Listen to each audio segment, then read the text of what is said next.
بسم اللہ الرحمن الرحیم۔ السلام علیکم عزیزان گرامی۔ آج ہم ایک دفعہ پھر جو ہے یہ کرونا جو ہے اس کے حوالے سے بات کریں گے۔ آپ اس کی جو ہے کمپوزیشن دیکھیں کہ اس کے اندر جو ہے RNA ہوتا ہے، نیوکلیرو پروٹین جسے ہم کہتے ہیں، اس کے علاوہ اس کے سپائکس ہیں، اس کے اندر ایک پروٹین کی لیئر ہوتی ہے۔ یہ سارا کچھ اس کو آپ کو بتانے کا بنیادی مقصد یہ ہے کہ یہ جو اس کا ٹیسٹ کیا جاتا ہے اور اس ٹیسٹ میں یہ کیسے جو ہے کنفیوژن کریٹ ہو جاتی ہے، اور اکثر جو ہے یہ سننے میں آ رہا ہے کہ کچھ پازیٹیو ہو جاتے ہیں، کچھ نیگیٹیو ہو جاتے ہیں۔ تو اس کی بنیادی وجہ کیا ہے؟ اس کی بنیادی وجہ کو آج ہم یہاں سمجھنے کی کوشش کریں گے۔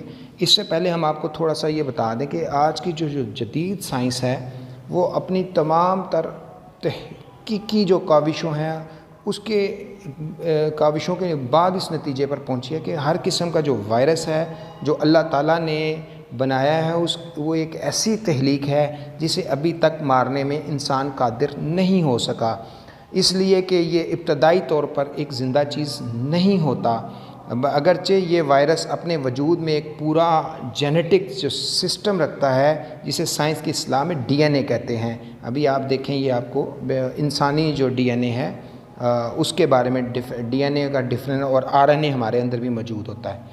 تو یہ سائنسی اصطلاح میں جو جینیٹک کوڈ سسٹم رکھتا ہے جسے سائنسی DNA کہا جاتا ہے، یہ اس میں موجود ہوتا ہے۔ یہ دنیا کی ہر جاندار اور غیر جاندار مخلوق میں موجود ہوتا ہے۔ انسانی جسم کے ہر چھوٹے سے چھوٹے خلیے میں یہ DNA موجود ہوتا ہے جو پورے جسمانی نظام کو ایک رہنما، ایک قائد کے طور پر ہدایتیں دیتا ہے، اور انہی ہدایت کو جینیٹک انسٹرکشنز کہا جاتا ہے۔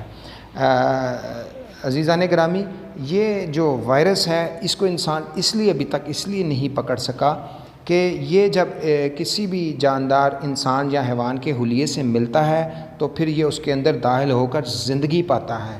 یہ اس خلیے کے DNA پر غاصبانہ قبضہ کر لیتا ہے اور اس کے جو جینیٹک سسٹم ہے اس کی ہدایت کے نظام کو ہائی جیک کر لیتا ہے، اور اس کو پھر ایسا کرنے کے بعد وہ انسانی جسم کو اپنی مرضی کی ہدایتیں دینا شروع کر دیتا ہے۔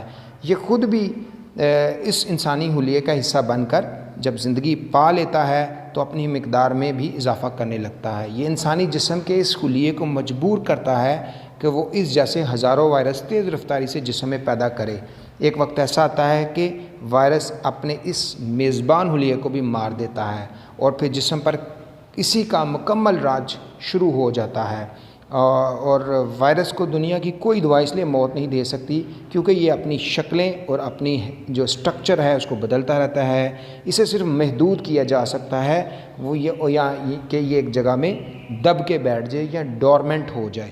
اس کی اس حالت کو میڈیکل کی زبان میں یہ کہتے ہیں مخفی ہو جاتا ہے یا چھپ جاتا ہے، اسی لیے اس کے لیے وائرس لیٹنسی کا لفظ استعمال کیا گیا ہے۔ وائرس جب خود پر انسان کے مدافعتی نظام کی طرف سے شدید حملہ محسوس کرتا ہے تو اپنے آپ کو ڈورمنٹ یعنی خوابدیدہ کر لیتا ہے، اور جیسے ہی انسانی ذہن یا جسم کمزور پڑتا ہے تو یہ جاگتا ہے اور اپنی تخریبی کام میں دوبارہ لگ جاتا ہے۔ آپ اس کو دیکھیں، اس کے سپائکس ہیں، اس کے اندر RNA ہے، اس کے اندر این والا پروٹین ہوتا ہے، اور اس کے اندر جو ہے ممبرین پروٹین ہوتی ہے۔ اب ہم آپ کو سمجھاتے ہیں ایک ڈائیگرام کے ذریعے سے کہ جو ہم اس کا PCR ٹیسٹ کرتے ہیں جو ایک chain reaction, polymer chain reaction ہے۔ یہ دیکھیں، اس میں آپ نے دیکھا ہے کہ یہ ایک فگر بنی ہے جس میں گرین رنگ، بلیک اور ریڈ۔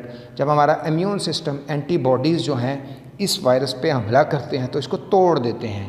اس کے آپ سپائکس دیکھیں، ریڈ کلر میں آپ کو علیحدہ نظر آ رہے ہیں، اس کا RNA ٹوٹا ہوا آپ کو نظر آ رہا ہے۔ اس کے علاوہ جو اس کے اندر جو بلیک کلر آپ کو نظر آ رہا ہے یہ اس کی پروٹین شل ہے، یعنی کہ اگر آپ تینوں اس کو دیکھیں تو جو اندر اس کا RNA ہے وہ گرین کلر میں ہے، جو ریڈ کلر میں ہم نے شو کیا ہے یہ اس کے سپائکس ہیں، یعنی کہ جو چربی کے جو انسان کے جو خلیے ہیں ان کے اندر جڑ جاتے ہیں۔ اس کے بعد اس کا جو بلیک کلر اس کا ممبرین ہے۔ جب اس کو قوت مدافعت اینٹی باڈیز کو توڑ کے ڈفرینٹ حصوں میں تقسیم کر دیتا ہے تو پھر کیا ہوتا ہے؟ پھر جب ہم اس کا ٹیسٹ کرتے ہیں، دیکھیں اب ہم جب ٹیسٹ کرتے ہیں جس کو RT-PCR ٹیسٹ کہتے ہیں، اس میں جب وہ باڈی کے اندر سے جو بلڈ کیا جاتا ہے تو یہ اوریجنل فارم میں ہو، اپنی بالکل پیور فارم یعنی کہ اپنے مضبوط اپنی شکل میں ہو، تو تب بھی کرونا پازیٹیو ڈیٹیکٹ ہو جاتا ہے یہ کووڈ. اور اگر اس کو قوت مدافعی نظام جو ہے اس کی اینٹی باڈیز انسانی اینٹی باڈیز اس کو توڑ دے تو تب بھی یہ ڈیٹیکٹ پازیٹیو دیتا ہے، جس کی وجہ سے اس ٹیسٹ میں کنفیوژن پیدا ہو جاتی ہے. اور کبھی کسی کو سمٹمز بھی اس کے اندر جو ہے کرونا پازیٹیو ہونے کے باوجود بھی سمٹمز نہیں آتے. اس کی بنیادی وجہ یہی ہے کہ یہ جو ہے یہ اس کو توڑ پھوڑ دیتا ہے جو ہمارا مدافعتی نظام ہے. اس لیے آپ صرف اس سے گھبرائیں نہیں، آپ صرف سوشل ڈسٹنسنگ کریں اور ہاتھ دھوئیں اور باقی اپنے امیون سسٹم کو بہتر کریں. اس کے علاوہ اس وائرس کی ڈفرینٹ فارم اسی طرح بھی آپ کو اس میں بھی نظر آ رہی ہے، اس فگر میں بھی. تو یہ ہے ایکچوئل جس کی وجہ سے کرونا جو ہے وہ اس کے جو بے شمار ٹیسٹ مثبت ہو جاتے ہیں اور at the same times negative بھی ہو جاتے ہیں. ہم امید کرتے ہیں کہ آپ اس کو سمجھیں گے، اور یہ جو ہم ویڈیو ہے یہ مفاد عامہ کے تحت ہم نے اس کو پروموٹ کیا ہے. Thank you very much. السلام علیکم.